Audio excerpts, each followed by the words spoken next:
नमस्कार प्यारे मित्रों, मैं योगेंद्र कुमार। आज अपना पाठ योजना है हिंदी का लेसन किस तरह से बनाएंगे वह हम देखेंगे। सर्वप्रथम हिंदी जो दिनांक है, विद्यालय, कक्षा, पाठ का स्वरूप यानी कि दोहे हैं। इकाई का नाम है कबीरदास के दोहे, प्रकरण में दोहा और विषय हो गया हिंदी। अब हिंदी का पाठ योजना किस प्रकार बनाएंगे वह समझेंगे। सबसे पहले उद्देश्य और अपेक्षित व्यवहारगत परिवर्तन, उसमें सर्वप्रथम ज्ञान होगा। ज्ञान में क्या लिखना है वो देख लेंगे। फिर अवबोध, ज्ञानोपयोग, कौशल और अभिरुचि, सब में दो दो पॉइंट हैं। आप वीडियो देख लेना रोक कर। और पांचवा पॉइंट है अभिवर्ती। अभिवर्ती में भी दो पॉइंट होंगे। उसके बाद अगला पॉइंट है सहायक सामग्री। सहायक सामग्री में लपेट फलक है, संकेतक हैं, मॉडल हैं, चार्ट है व कक्षा कक्षी की अन्य सहायक सामग्री। सहायक सामग्री के बाद हम लिखेंगे शिक्षण विधियाँ किस तरह से विकास कर रहे हैं। दोहों का विकास व्याख्यान विधि से, प्रश्नोत्तर विधि से, स्पष्टीकरण विधि और प्रदर्शन प्रविधि द्वारा किया जाएगा। उसके बाद पूर्व ज्ञान, विद्यार्थी दोहों से संबंधित सामान्य जानकारी रखते हैं। उसके बाद प्रस्तावना में पहले क्रम संख्या, छात्र अध्यापक क्रियाएँ और छात्र क्रियाएँ, इसमें क्रमवाई। और यह प्रस्तावना इस तरह से बनाना है कि जो प्रश्न का उत्तर आ रहा है उसी उत्तर से आपको प्रश्न बनाना है। जैसे भारत की राजभाषा हिंदी। अब हिंदी नीचे आ गया। हिंदी भाषा में भक्ति धारा के कितने प्रकार हैं तो 2 प्रकार। वापस 2 नीचे आ गया। 2 प्रकार कौन कौन से, सगुण व निर्गुण। तो इधर निर्गुण, वापस उत्तर से प्रश्न बना।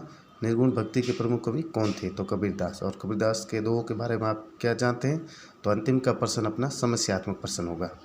उसके बाद नेक्स्ट अगला पेज उद्देश्य कथन होगा। आज हम कबीरदास के दोहों के बारे में अध्ययन करेंगे। फिर प्रस्तुतिकरण हो जाएगा, यानी कि हम पाठ का विकास किस तरह से कर रहे हैं। तो पहले कबीरदास के दोहे, उसमें फर्स्ट अध्यापन बिंदु हैं। कबीरदास के दोहे में फर्स्ट बड़ा हुआ तो क्या हुआ, ऐसे करके पूरा दोहा लिखना है। इस अध्यापन बिंदु में आप चार्ट पर लिख सकते हैं, ये जैसे मैंने लिखा है चार्ट, और इधर साइड में चिपका देना। उसके बाद आदर्श वाचन, पहला पॉइंट। आदर्श वाचन में छात्र अध्यापक द्वारा उचित लय आरोह अवरोह के साथ दोहों का वाचन करेगा। और इधर छात्र क्रिया में छात्र ध्यान से सुनेंगे, श्याम पर भी छोड़ देना है। उसके बाद अनुकरण वाचन में छात्र अध्यापक छात्रों को अनुकरण वाचन करने को निर्देश देगा। और इधर छात्र क्रिया में हो जाएगा छात्र अनुकरण वाचन करेंगे। उसके बाद तीसरा पॉइंट है काठिनी निवारण, यानी कि कठिन शब्दार्थ। 3 लिख लिए, बड़ा, पथ और दूर। इधर छात्र क्रिया है, अपनी अभ्यास पुस्तिका में बच्चे लिखेंगे। अब श्यामपट है, ब्लैक बोर्ड आता है 5 रुपये 10 रुपये का, वह भाग छोटे छोटे काटने और 10 श्यामपट की जगह चिपकाना है और ये लिखना है। वही जो आपने छात्र अध्यापक कथन में लिखे वही श्यामपट कार्य हो जाएगा।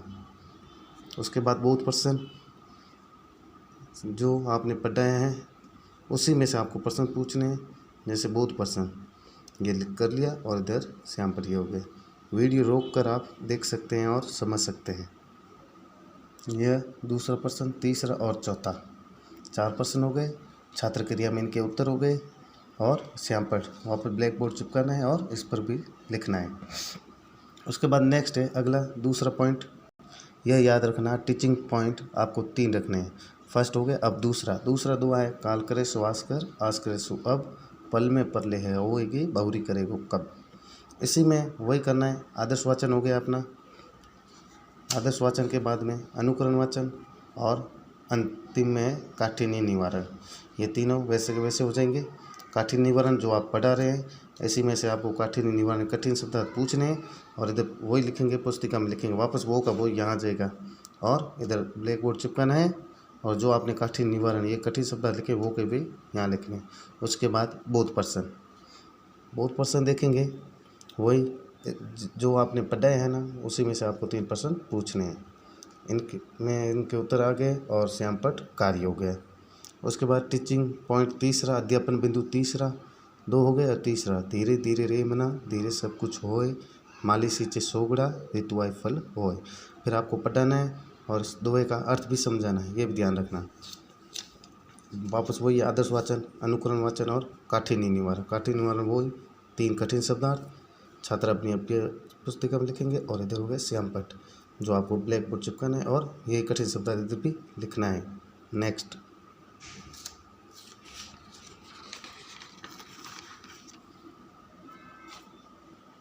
वापस बहुत प्रश्न हो गए, 1 2 3 अपने टीचिंग पॉइंट यानी कि अध्यापन बिंदु 3 हो गए, कंप्लीट हो गया। छात्र क्रियाएं, जो इनके प्रश्नों के उत्तर है वही लिखने हैं, और श्यामपट्ट जो ये लिखे हुए उसी में से ये श्यामपट्ट भी बनाना है। उसके बाद अंतिम में है मूल्यांकन प्रश्न। मूल्यांकन में ये ध्यान रखना, 1 खाली स्थान होना चाहिए और 1 अबसद वाला, 1 छोटा उत्तर, 2 हो गए 4। ये जैसे ये खाली स्थान कर लिया, अबसद और 2 छोटे छोटे सवाल हो गए, अति लघुतरात्मक जिसे कहते हैं। अंतिम में गृह कार्य, कोई एक कबीरदास जी का दुआ याद करके आना है। ठीक है, यह तो था हमारा हिंदी। अगला हम सामाजिक का करेंगे। आप वीडियो देखकर और रोक कर समझ लेना। धन्यवाद।